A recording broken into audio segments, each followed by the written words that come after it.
Cara mengganti email pemulihan akun Google di laptop. Langsung saja klik ikon atau foto profilnya. Lalu pilih kelola akun Google Anda. Kemudian buka bagian keamanan. Lalu pilih email pemulihan.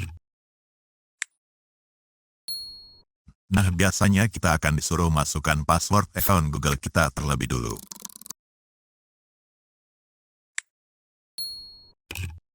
Nah, sekarang kita ganti alamat email yang tertera di sini. Verifikasi. Selanjutnya login ke email yang baru saja kita masukkan tersebut untuk melihat kode verifikasi yang dikirim Google ke email tersebut.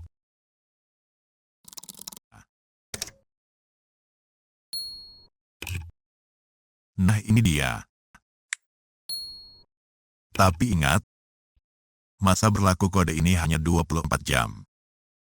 Jika tidak kita gunakan selama 24 jam, berarti kode ini tak akan berfungsi lagi. Jadi kita harus ulangi lagi langkahnya dari awal seperti sebelumnya untuk mendapatkan kode yang baru. Sekarang copy kodenya, lalu paste di sini. Verifikasi. Nah, berhasil. Untuk meyakinkan kita, lihat kembali pada bagian keamanan akun.